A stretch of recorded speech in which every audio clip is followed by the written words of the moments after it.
Quero convidar você a abrir a sua Bíblia em Colossenses, a Epístola de Paulo aos Colossenses, capítulo 4. Quero ler com você os versos 7 até o final do capítulo. Colossenses 4, de 7 até o final da carta, até o verso 18.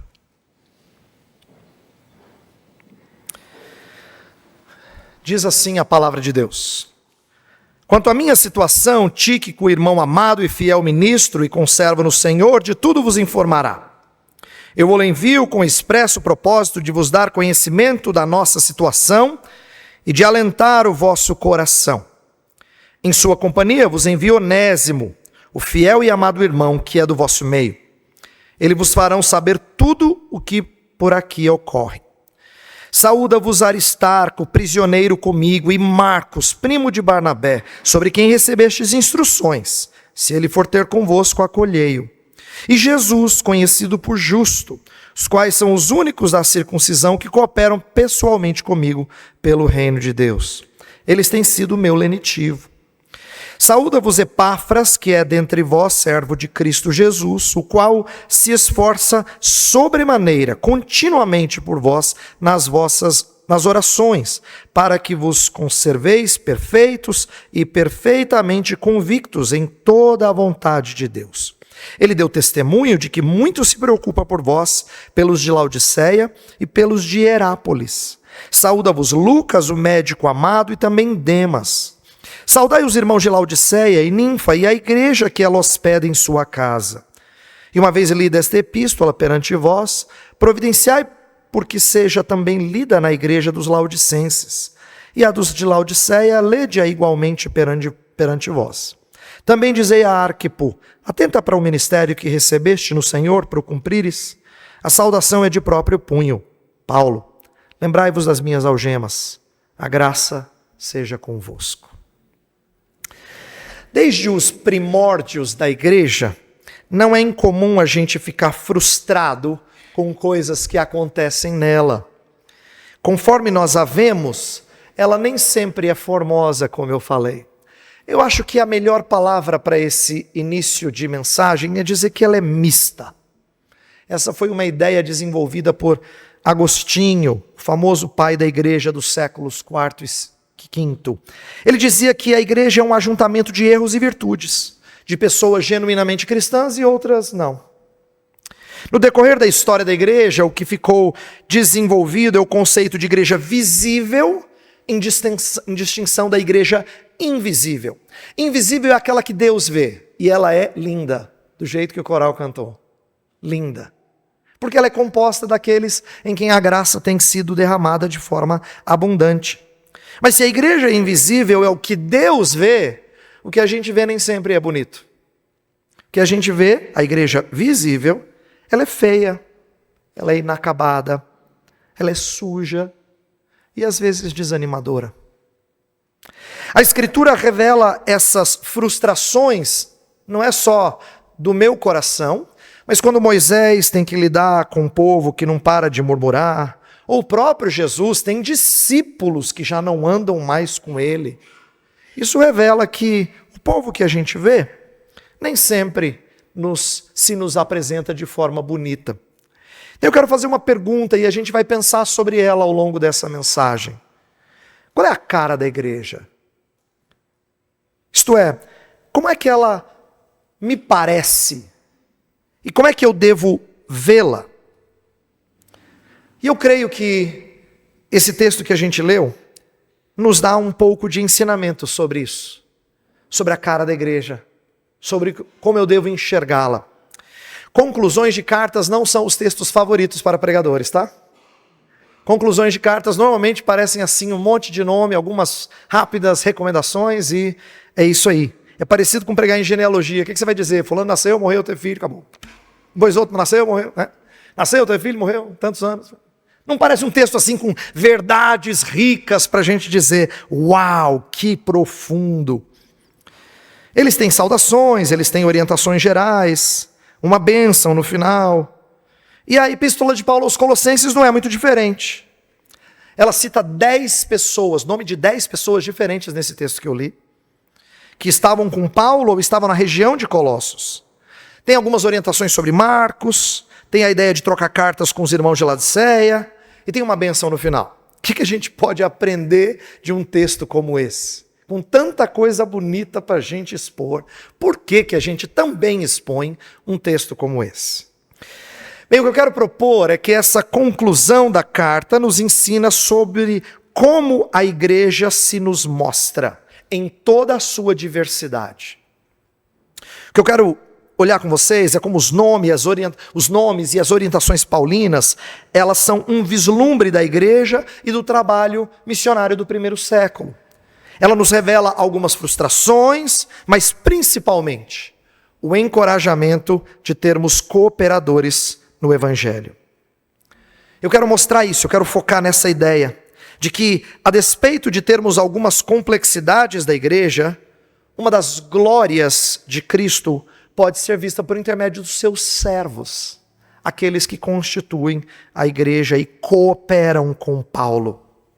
Então, eu vou pegar essa ideia de cooperadores, de parceiros de Paulo, para que a gente pense em como Paulo está preocupado em animar a igreja. Veja a preocupação dele no versículo 8. Ele diz: eu vou-lo envio com expresso propósito de vos dar conhecimento da nossa situação e de alentar o vosso coração. Ele está preocupado em encorajar a igreja. Mas eu quero, nesta manhã, encorajar você e ser encorajado pela palavra à medida que Paulo conta um pouco das pessoas envolvidas com ele no trabalho da igreja de Cristo no primeiro século. A gente vai olhar para esses 10 nomes, rapidamente, e ver quem eles são e como a sua história revela um pouco da glória de Cristo na sua igreja. Nós também vamos olhar no finalzinho que existem algumas recomendações de Paulo, e depois eu quero concluir com algumas observações sobre como isso tudo revela verdades sobre a igreja. Já que a Unida está completando 123 anos, então é bom que ela repense como é que ela é, como é que ela se mostra a outros, e como é que ela precisa se ver à luz da palavra de Deus. Então, começa a prestar atenção nos 10 nomes, e eu vou fazer o seguinte, porque isso vai ser boa parte da minha mensagem. Eu vou citar o nome, eu vou chamá-lo de... eu vou dar um adjetivo para ele vai ser o parceiro alguma coisa de Paulo. E com isso a gente vai ver um pouquinho das pessoas que Deus vai formando de conjunto ao ministério do apóstolo Paulo. Vamos começar com Tíquico. O primeiro nome citado no versículo 7 diz: quanto à minha situação, Tíquico, irmão amado e fiel ministro e conserva no Senhor, de tudo vos informará. E aí eu já li o 8, diz que ele vai contar a situação de Paulo para alentar o coração. Tíquico, ele é um parceiro portador. Por que eu o chamei de portador? Sua função é levar a carta, e quem levava a carta não levava só um pedaço de papel, levava notícias. Então, o portador era mais do que um mero carteiro. Ele era um encorajador das igrejas. Ele é aquele que vinha trazer boas novas, por assim dizer. Ele é enviado em lugares diferentes do Novo Testamento. Ele é enviado a Tito em Creta, numa outra carta de Paulo a Tito, fica claro isso, ele é enviado para lá. Ele também foi enviado a Timóteo, talvez para substituí-lo, já que Timóteo estava fora, estava sendo chamado a visitar Paulo. Então, num certo sentido, Tíquico, que é um personagem pouco conhecido nosso, ele é um coadjuvante. Ele é um mero substituto, um step. Normalmente a gente se sente inferiorizado, de ser mero reserva, substituto. Mas esse não parece ser o caso de Tíquico. Porque Paulo fala 3 coisas a respeito dele que são muito curiosas. Ele é irmão amado, fiel ministro, conserva no Senhor. 3 expressões ricas. O apóstolo Paulo, quando repete alguma coisa, que ele quer dar ênfase. Ele não é só um irmão, ele é um irmão, mas ele é mais do que isso. Ele é um irmão amado. Mas não é só um irmão amado, não é. Ele é um fiel ministro. E ainda por cima, um conservo no Senhor. Tíquico é um exemplo de que Deus constitui a igreja de servos que não se ressentem de trabalhar por trás das câmeras como meros coadjuvantes. Sabe, tem uma lição nisso pra gente, principalmente para nós que somos presbiterianos e temos tido a honra, e Deus é que nos dá essa honra, não é mérito nosso, de às vezes recebermos irmãos que vêm de outras denominações para cá. Normalmente, quando as pessoas vêm de outro referencial, elas pensam que servir em ministério sempre é aparecer no culto. Pastor, tô vindo para cá, viu? Meu dom é cantar, viu? Meu negócio é a guitarra. Quem tá na guitarra aí, sinto muito, mas vai ter uma disputinha aí. É sempre aparecer. Talvez seja o trabalho com as crianças, que tem que revelar o seu ministério, ou dar um testemunho. É assim que as pessoas mostram o seu dom. Mas, na verdade, a igreja é mais composta de Tíquicos do que de Paulos. Tem mais gente por trás da câmera do que gente na liderança. Então, quando a gente se junta à igreja de Cristo, a gente tem prazer em ser parceiro portador. Segundo nome citado aqui é Onésimo. E eu o chamei de o parceiro perdoado. O parceiro perdoado. Talvez você saiba a história de Onésimo, mas se não souber, eu quero que você ouça com atenção. Onésimo, ele era um escravo que havia fugido de Colossos. O texto no verso 9 diz: em sua companhia vos envio Onésimo, o fiel e amado irmão que é do vosso meio. Isto é, ele é da cidade de Colossos, vocês sabem quem ele é. Ele havia fugido, porque ele trouxera prejuízo ao seu senhor Filemon. A gente não sabe os detalhes, o que é que ele fez, mas a gente sabe que ele passou um tempo com o apóstolo Paulo, quando Paulo estava preso numa casa, prisão domiciliar em Roma. E essa prisão domiciliar, ela permitia que você tivesse visitantes. Você não podia sair, mas você podia receber pessoas lá. E foi durante esse tempo que ele foi convertido a Cristo. Como é que a gente sabe disso? Está dito na carta de Paulo a Filemon, em que ele diz: ele foi gerado entre algemas. Agora, olha o que Paulo conta dele aqui. Fala assim: na companhia de Tíquico vai Onésimo, o fiel e amado irmão. Sabe o que eu acho precioso desses adjetivos? É porque ser irmão já era fantástico. Era um cara descrente e agora é crente. Mas é que Paulo chama ele dos adjetivos que não combinam com o que ele fizera. O fiel, você está de brincadeira, Paulo. Ele provavelmente tinha roubado o seu senhor, o seu dono. Ele tinha sido injusto. Então ele não era o fiel. E não era muito amável por tudo que ele tinha feito. Mas Paulo encaminha esse servo para que ele seja recebido como fiel e amado. Onésimo tinha tudo para ser recebido não só como escravo, mas como bandido, como ladrão. Mas a igreja de Cristo não é feita de gente perfeita. Ela é feita de gente perdoada.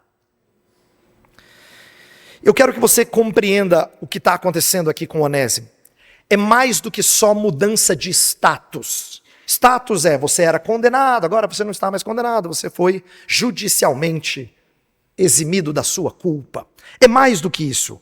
Onésimo tem mudança de função. Olha que bonito. Se ele fosse só tratado como irmão, as pessoas diriam assim, ó, sabe aquele lá, Everton? Já foi bandido. Hoje, pela graça de Deus, está sentado no banco, irmão. Não é?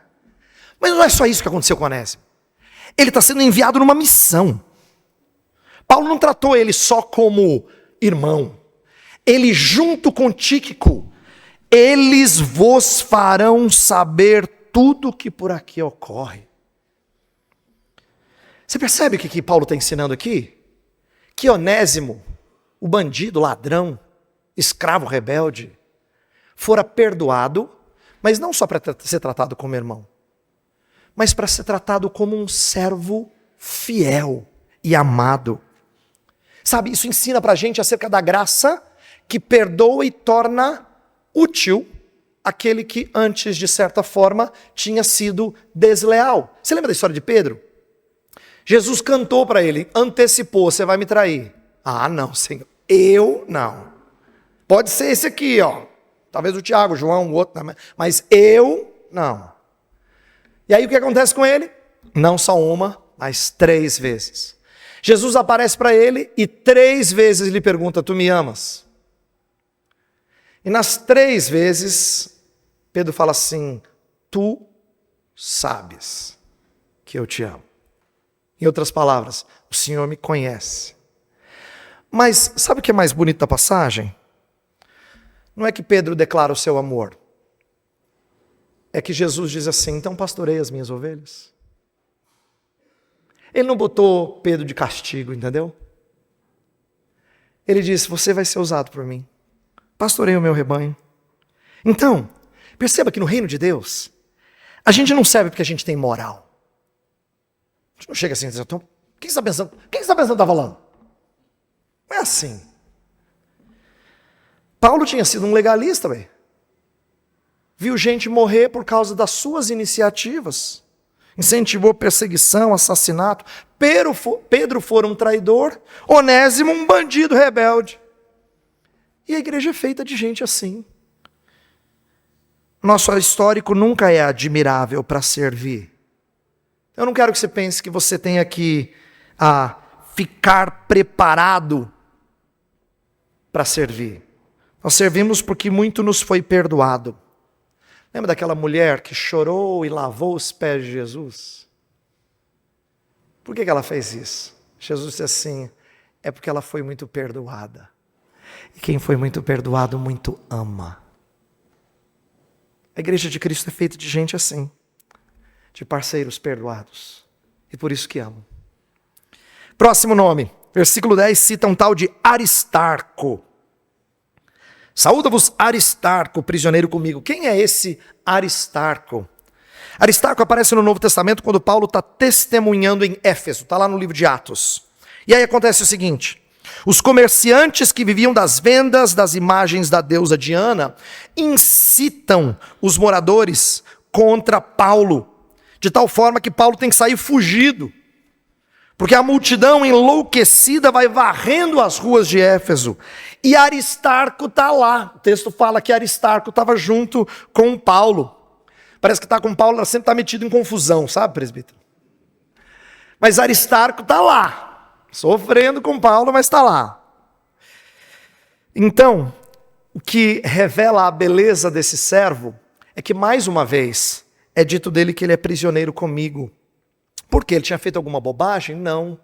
O que provavelmente ia acontecer é que naqueles dias era possível você se voluntariar para socorrer, para cuidar de alguém em prisão domiciliar. É bem provável que ele se voluntariara para ficar com o apóstolo. Ele se fez prisioneiro a fim de atender às necessidades do seu pai na fé, por assim dizer, do seu líder. Aristarco não está sob júdice. Ele se coloca na posição de prisão domiciliar para auxiliar o apóstolo. Isso revela um pouquinho sobre esse parceiro prisioneiro. Sabe por quê? Porque na vida cristã, embora a Bíblia diga que a gente seja liberto, Pedro vai dizer que nós não devemos dar margem a essa liberdade para a gente viver de forma maliciosa. Na verdade, a gente é liberto para sermos servos uns dos outros. Então, vida cristã significa que mesmo sendo livre por Jesus, eu ainda não posso viver do meu jeito.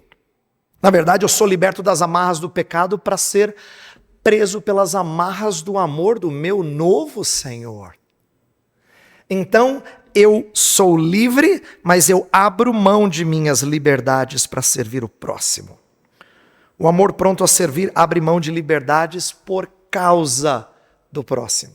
Aristarco tem que ser apenas um exemplo do que acontece na igreja de Cristo, em que a gente abre mão dos seus interesses pessoais em favor daqueles que são amados. É um parceiro que se submete à prisão por amor aos servos de Jesus. Quarto nome citado aqui é Marcos. E eu chamei Marcos de o parceiro proveitoso. Parceiro proveitoso. Diz o verso 10, fala: saúda-vos Aristarco, prisioneiro comigo, e Marcos, primo de Barnabé, sobre quem recebestes instruções. Se ele for ter convosco, acolhei-o. Talvez você não saiba, mas se souber, vale lembrar, é o mesmo Marcos que em Atos é chamado de João Marcos, fora parceiro missionário de Paulo, mas durante uma das missões, uma das viagens missionárias, ele abandonou no meio. Próxima viagem, Barnabé fala assim, vamos levar Marcos? Paulo falou, de jeito nenhum. O desistente lá? Nada disso. E os dois têm uma desavença tal que eles resolvem formar diferentes parcerias missionárias. Marcos, portanto, foi razão de discórdia entre Paulo e Barnabé. Agora, o que é interessante não é essa história feia e triste de divisão. É que quando Paulo vai escrever para Timóteo a sua segunda carta, ele fala assim, traz Marcos, porque ele é muito útil ao meu ministério. Como é que é? Útil ao meu ministério. Paulo foi de considerá-lo um inútil para ser um útil, um parceiro proveitoso. Então agora, ele está junto de Paulo, e ele diz, saúda-vos Marcos também. Pica-fumo de antes? Está aqui comigo. E ele é proveitoso. Inclusive, se ele for ter com vocês, recebam. A recomendação aqui é que ele seja acolhido. Sabe, a igreja de Cristo é marcada por servos que não são rejeitados pelo seu passado. Nossos passados não são admiráveis. O de Marcos não era. Mas as pessoas que são julgadas inúteis, às vezes até por si mesmas, a graça de Deus lhes torna proveitosas. Eu quero que você saiba disso. Porque há no meio aqui, certamente, pessoas que eu não conheço, e não tive oportunidade de conversar, mas alguns de vocês se sentem pouco úteis, porque não aparecem. Não aparecem. Mas até Marcos é chamado de alguém proveitoso, útil. E é por isso que a igreja de Cristo nunca tem gente inútil. Se o Espírito de Deus concede dons a todos os que são inseridos no corpo de Cristo, então a gente tem que reconhecer que a igreja não é lugar de inúteis. Só tem parceiro proveitoso. Só. Próximo nome pode chamar a sua atenção, porque ele chama Jesus. Você fala, como é que é? Calma, Jesus é um nome conhecido, bem comum, tá? Não é só o Jesus que você conhece, o teu Redentor. Mas no verso 11 vale Jesus, conhecido por justo. Era um nome comum no primeiro século, popular, principalmente depois da crescente tensão entre judeus e cristãos, não é? Ele tem um sobrenome romano, isso também acontecia. Então é por isso que ele é chamado por justo. Jesus, conhecido por justo. Que era comum aos judeus, às vezes, assumir esse tipo de nome num ambiente multicultural. É igual quando você conversa com alguns coreanos que se dão nomes ocidentais, não é? Acontecia isso lá também. Mas o que é curioso é o que o nome revela, não é? Mas mais do que o nome dele revela, eu quero que você preste atenção no que é dito sobre ele. Verso 11 fala que ele, junto com Aristarco e Marcos, são os únicos da circuncisão que cooperam pessoalmente comigo pelo reino de Deus. Eles têm sido meu lenitivo. Eu chamei esse Jesus de o parceiro presente. O parceiro presente. Por quê? Porque ele faz uma coisa rara. Ele é um judeu que está com Paulo, o apóstolo dos gentios, para servir os gentios. Sabe, ele tinha quebrado, ele tinha entendido a quebra de barreiras entre judeus e gentios que Jesus Cristo havia feito, algo narrado lá em Efésios capítulo 2. E caso você não perceba por que isso é significativo, é porque os judeus herdaram uma cultura milenar de se sentirem mais especiais e de se julgarem mais justos às vezes do que outros. Então era muito difícil um judeu reconhecer outros povos como iguais a eles em privilégio. E aí Paulo fala que os gentios são co-herdeiros das mesmas promessas. Era tão difícil que uma vez Pedro foi levar a palavra lá na casa de Cornélio, e aí o Espírito desce sobre Cornélio, a casa dele. Aí os da circuncisão chegam para Pedro e falam assim, como assim o mesmo Espírito? Falou, parece que sim, mesmo Espírito. E aí incentivou eles a serem batizados do jeito que eles, judeus, tinham sido batizados. Até para Pedro é difícil. Até para os amigos de Pedro que já estão na igreja, era difícil. E o que é esse Jesus aqui citado por Paulo? Ele é alguém disposto a servir os gentios, porque ele havia quebrado essa barreira. Ele era um cara presente no ministério do apóstolo Paulo. Ele é chamado de lenitivo, isto é, ele é o meu encorajamento. Você consegue entender? Um Paulo que era judeu, querendo pregar os gentios, sendo muitas vezes desprezado pelos seus compatriotas. Tanta coisa boa para fazer. Você vai pregar para os gentios? Ele tem sido o meu encorajamento. Ele tem sido o meu lenitivo. Sabe, na igreja de Cristo, a gente é chamado a quebrar preconceitos, a amar pessoas diferentes de nós e a servi-las desprendidamente. A igreja é o lugar em que Deus, nosso Salvador Jesus, une propositalmente pessoas diferentes, para que o nosso vínculo não seja por afinidades, tá? Mas seja por fé. Então a igreja não deveria ser parecida, porque ela junta pessoas com os mesmos interesses, ou a mesma faixa etária, ou a mesma classe socioeconômica. Isso não é bom. Isso não mostra a beleza da igreja. A sua formosura está em reunir pessoas que normalmente não se ajuntariam umas com as outras, mas agora se doam umas pelas outras por causa do reino de Deus. Então a igreja é formada de gente como esse Jesus, chamado justo, presente, parceiro, junto dos cristãos.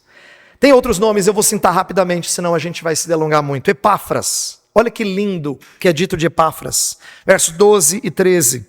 Saúda-vos Epáfras, que é dentre vós servo de Cristo Jesus, o qual se esforça sobremaneira, continuamente por vós das orações, para que vos conserveis perfeitos e plenamente convictos em toda a vontade de Deus. E dele dou testemunho de que muito se preocupa por vós, pelos de Laodiceia e pelos de Hierápolis. Epáfras é o parceiro pastor. Ele é pastor. Epáfras é alguém que viajou provavelmente cerca de 1.500 quilômetros, saiu de Colossos e foi até onde Paulo está preso, para poder falar com Paulo. Paulo, tem acontecido algumas coisas perigosas lá na nossa igreja, na nossa região. Nos ajude. Então é bem provável que Epáfras era aquele prata da casa que não era tão valorizado assim. Ele não tinha conseguido administrar a heresia colossense e fazê-la ir embora. Ele precisa da ajuda do apóstolo, então ele viaja. E o apóstolo escreve e diz assim: vocês não sabem como esse homem é precioso na vida de vocês. Ele tem que ser valorizado como seu pastor. Ele se desgasta por vocês. Paulo está escrevendo para os de Colossos. Ele se desgasta por vocês. Ele se esforça sobremaneira. Aqui o se esforça sobremaneira existe desgaste. Continuamente, ele ora por vocês, para que vocês sejam conservados íntegros, convictos na palavra de Deus. E ele se preocupa por vocês. Perceba, que oração bonita, não é? Ele ora por vocês, pelos enfermos? Também, mas não é isso que Paulo destaca. Ele ora pelos desempregados? Pode ser, mas não é isso que ele destaca. O que é importante para Epáfras? Que vocês sejam conservados perfeitos. Aqui perfeito é íntegro, não todo estilhaçado, e plenamente convictos em toda a verdade de Deus, em toda a vontade de Deus. Essa é a beleza do parceiro pastor. Ele sabe o que é mais importante na sua vida, então ele se desgasta para que você seja conservado, convicto e perfeito. Que parceiro precioso para ter. Os de Colossos deveriam recebê-lo de volta com muita alegria. Ele é um parceiro pastor. Depois é citado Lucas, versículo 14. Saúda-vos Lucas, o médico amado. Lucas eu chamei de o parceiro provedor. O parceiro provedor. Por quê? A gente não tem muitos detalhes aqui, mas A gente sabe por esse texto que ele era médico, e talvez o seu acompanhar do ministério de Paulo fosse para prover os cuidados que ele precisava. A gente sabe que Paulo sofreu um bocado fisicamente, por causa de todas as perseguições, então é possível que Lucas tenha sido médico do próprio Paulo. Mas certamente ele era companheiro para supri-lo em suas necessidades. É por isso que no livro de Atos tem um detalhezinho muito interessante da narrativa de Lucas. Lucas é quem escreveu Atos. Até o capítulo 16 ele narra na terceira pessoa. Isto é, ele narra como alguém distante. Eles. Depois de um certo tempo, ele diz nós. Porque agora ele faz parte do time. Ele é o parceiro provedor. Mas no mesmo verso, que tem um cara tão precioso como Lucas, tem Demas. E Demas, a história não é bonita. Demas é o parceiro perdido. Demas é o parceiro perdido. Por quê, pastor? Porque Demas é um cara que acompanhou Paulo em momentos muito bonitos. Ele aparece em finais de cartas saudando, dizendo assim, ó, esse cara está aqui comigo, em Filemon, aqui. Mas na última carta escrita por Paulo, esse cara que acompanha a comitiva missionária de Paulo, então ele é um missionário, tá? Ele tá lá no mural da APMT, ok? A gente ora por ele. Então ele é um cara crente, não é qualquer um não. Ele é um cara assim que se admira, porque ele acompanha o trabalho na linha de frente. Cara, esse cara é precioso. Até que Paulo fala em 2 Timóteo, Demas, tendo amado o presente século, me abandonou. Demas não está mais com a gente. Como assim? Mudou de igreja? Não. Ele mudou de Senhor. Cristo não é mais o Senhor dele. Ele amou mais o presente século. Demas é uma das tristes histórias de quem não só deixa a igreja, mas apostata da fé. Daqueles que a gente nunca imaginava, sabe? Como eu falei, ele estava no campo missionário. Você dizia, mas Demas? Nossa, se fosse Joãozinho eu entenderia. Mas Demas não. Demas estava na nossa lista de oração.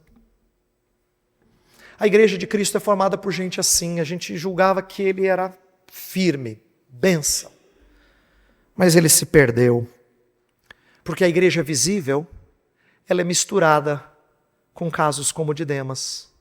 De gente que vai abandonar a verdade. Mas graças a Deus que não é feito só de Demas, né?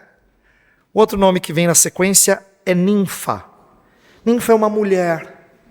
Verso 15 diz, saudai os irmãos de Laodiceia e Ninfa, e a igreja que ela hospeda em sua casa. Ninfa é a parceira pródiga. A parceira pródiga. Sabe por que eu chamo ela de pródiga? Porque ela é uma mulher, e normalmente mulheres não são citadas sozinhas. Então é possível que ela seja uma viúva. Mas o que é mais impressionante é que ela abre a sua casa para hospedar uma igreja. Essa é uma coisa bastante improvável, tá? Bastante incomum e improvável. Porque se ela é uma viúva, e é só uma hipótese, mas ela é citada aqui sozinha, desacompanhada de um líder masculino, é porque ela gasta o que ela tem por causa da igreja. Ela é pródiga. Quando a gente ouve essa palavra, a gente normalmente associa com o filho pródigo, né? Por causa da parábola. A gente fala assim, cara, ele tinha tudo, a herança lá pegou, podia fazer a vidinha dele, mas ele torrou. Mas o que a gente esquece muitas vezes é que tem alguém mais pródigo na parábola do que o filho. É o próprio pai. Porque depois que todo o dinheiro que é do pai é torrado, quando o filho volta só para ser servo, o pai faz festa de arromba. E torra mais dinheiro, porque teve ele de volta. O pai é mais pródigo do que o filho. Ele gasta o que for para ter os seus amados com ele. Ninfa aprendeu o caráter do seu pai celestial. Ela é pródiga. Ela hospeda uma casa, uma igreja na sua casa. Depois vem Arquipo, verso 17. Arquipo é o parceiro prostrado. Esse é o último nome. Parceiro prostrado. Verso 17 diz: também dizei a Arquipo, atenta para o ministério que recebeste no Senhor, para o cumprires. Ao que tudo indica, ele está desanimado. Ele está desanimado. E Paulo disse assim, encoraja esse homem. Ele tem um ministério, mas ele está abatido. A igreja não é feita só de gente assim, pujante, animada. Ela é feita de alguns que estão mais assim,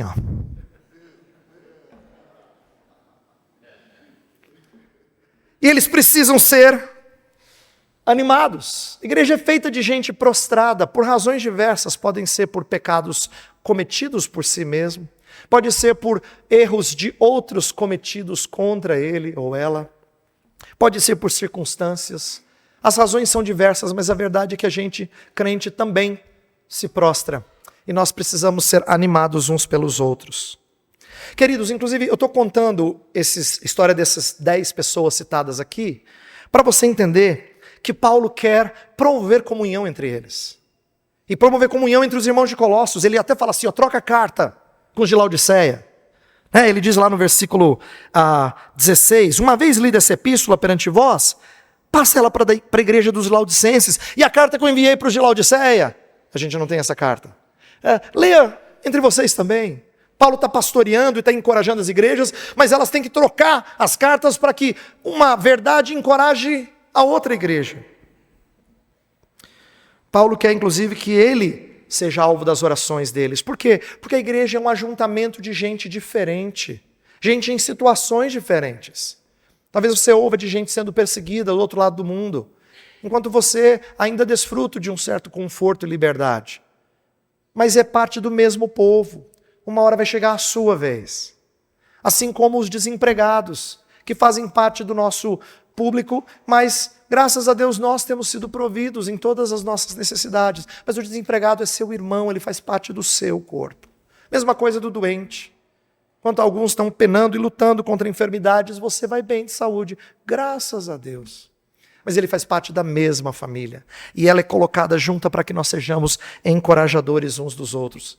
Queridos, por que eu dei esse retrato aqui desse grupo, dessa lista de pessoas?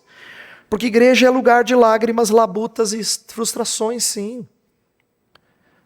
Ela não é sempre bela aos nossos olhos. Ela tem gente com um passado vergonhoso que nos traz problemas ainda no presente, um tal de Onésimo. Ela tem gente desanimada no serviço, que requer constante encorajamento, gente como Arquipo. Ela tem gente que abandona o trabalho que começou trazendo desgaste e desgosto a você, Marcos. Pior, tem gente que vai ser alvo do nosso grande desapontamento na fé, Demas. Igreja é assim. E a gente se cansa e se frustra quando a gente convive com a igreja. Mas no aniversário da Unido, o pastor Heber não veio trazer só notícia ruim. Porque a igreja também é surpreendentemente encorajadora. Por que eu destaco aqui o surpreendentemente? Observe. Ela é feita de gente pronta a servir, que se desgasta pela causa, né? Gente como Tíquico, Aristarco, Lucas. Esses servos são muito valiosos, a gente sabe que eles são valiosos. Mas às vezes tem uns assim improváveis, que você não imaginava que seria valioso. Gente como Aristarco, Marcos e Jesus. E escolhe servos, Deus escolhe servos que a gente nunca imaginava que seriam apropriados, tipo Ninfa, uma mulher que dá a sua casa. Sabe, isso é típico do nosso Deus. Sempre procurando fazer isso no decorrer da história bíblica. Escolher servos improváveis.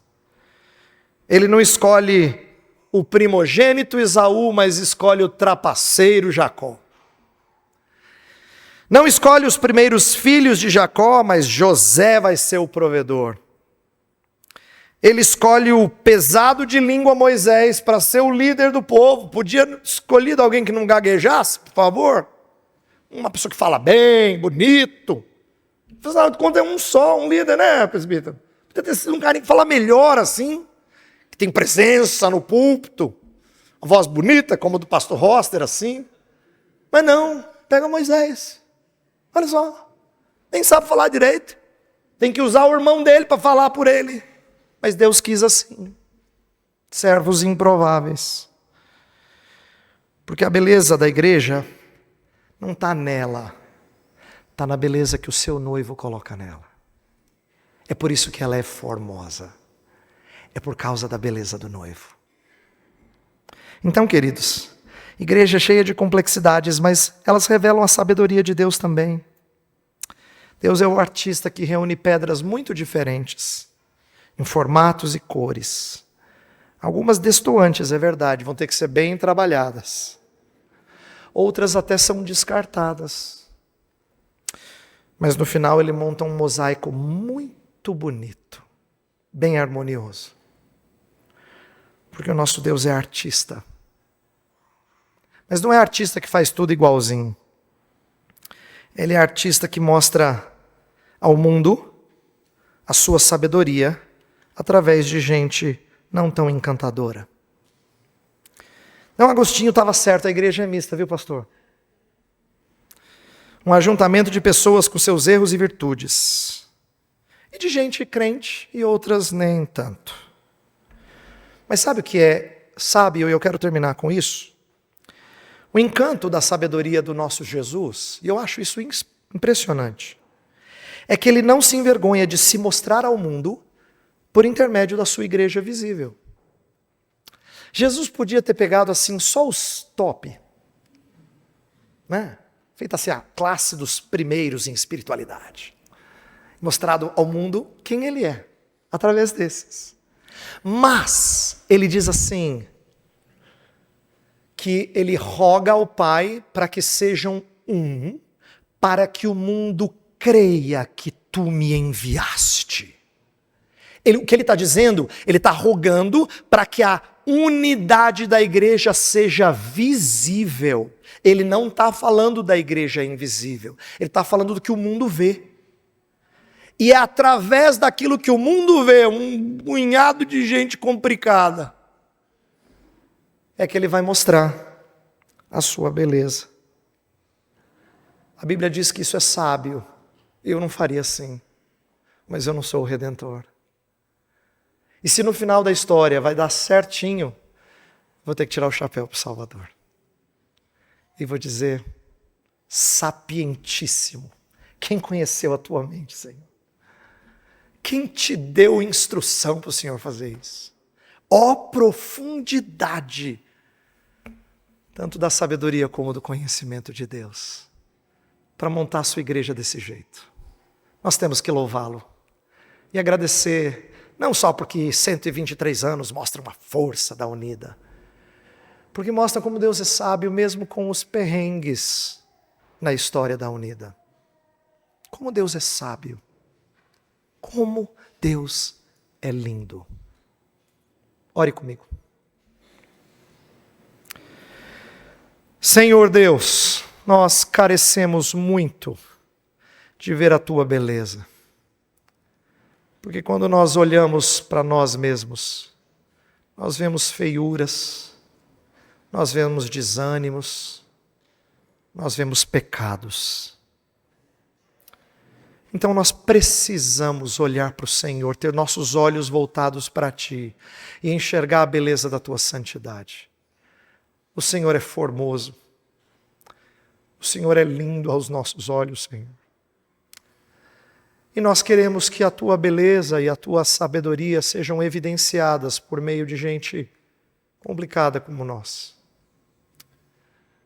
Dá à Tua igreja um coração contrito e arrependido, porque isso o Senhor não despreza. Traz a gente para junto de Ti, traz a gente para junto do Senhor, e faz da Igreja Presbiteriana Unida de São Paulo uma igreja que mostra a Tua beleza, por causa não das suas complexidades, mas da maneira como a graça tem trabalhado em cada um. Então é certo que ela vai continuar a ter desafios. É certo que algumas pedras vão destoar do mosaico. Mas o Senhor é o nosso Deus e o Teu Filho é o dono da igreja. Então faz-nos submissos a Ele, para que a beleza dEle seja vista por nosso intermédio. Abençoa esta igreja. Que o seu anseio seja refletir a beleza do seu Salvador. Nós oramos no nome santíssimo de Jesus. Amém.